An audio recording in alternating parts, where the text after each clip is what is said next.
देखिए, हालांकि कंपनी का मार्केट शेयर कई समय से कमज़ोर हो रहा था, पर हाल फिलहाल कंपनी नए लॉन्चेस करती हुई दिख रही है। साथ ही साथ अगर हम इसकी बात करें तो कुछ समय पहले एक ब्लॉक डील भी हुई थी। हालांकि 0.3% के ही इक्विटीज़ ने हाथ चेंज किए थे, पर कहीं ना कहीं कंपनी में एक्साइटमेंट लौटता हुआ दिख रहा है। फिलहाल कोई ठोस खबर नहीं है ओला इलेक्ट्रिक पर बात यह है कि कल भी एक अच्छा एक्शन था, आज भी एक अच्छा मूव दिखा रहा है। स्टॉक्स पे आप इसे कैसे देख रहे हैं? क्या ये वॉल्यूम बेस्ड बाइंग हो रही है? और इस तरीके का मूव ऐसे स्टॉक में कितना सस्टेनेबल है? अमित, आपको क्या लगता है?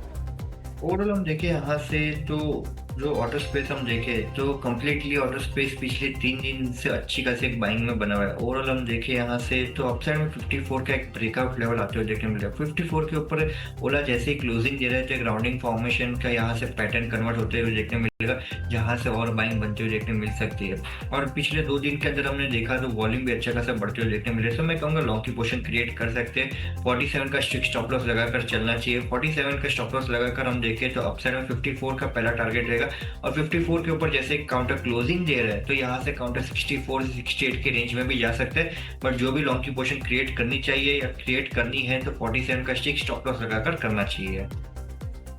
ऑलराइट, तो 47 रुपीज़ का एक स्ट्रिक्ट स्टॉप लॉस लगाएं ओला इलेक्ट्रिक पर आती हुई ये राय। पर चलिए अब आगे बढ़ते हैं और वक्त चला है आपको ऑप्शन में कमाई की रणनीति बताने का। रुक करेंगे हमारे अगले सेगमेंट मुनाफे के ऑप्शन का।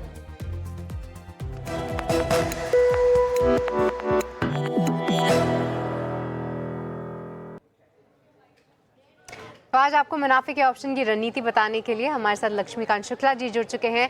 लक्ष्मीकांत जी, आपका बहुत बहुत स्वागत है ईटीना स्वदेश पे। बताइए क्या होनी चाहिए आज एफएनओ सेगमेंट यानी ऑप्शन सेगमेंट में खास तौर से रणनीति? जी गुड आफ्टरनून। आज के ऑप्शन सेगमेंट में हम एनटीपीसी रिकमेंड करेंगे। यहाँ पर हमें एक कंसोलिडेशन ब्रेकआउट देखने को मिल रहा है। मुझे लगता है कि 343 के बाद एक अच्छा खासा फ्रेश बाइंग मोमेंटम ट्रिगर हो सकता है एनटीपीसी में। तो इसको हमें बाय करना है। 340 का कॉल ऑप्शन हमें बाय करके चलना है अराउंड 3.5 रुपीज़ के आसपास। और इसमें जो हमारे टारगेट है वो है 8.5 रुपीज़ के, और 1 रुपये का स्टॉप लॉस मेंटेन करके चलना है।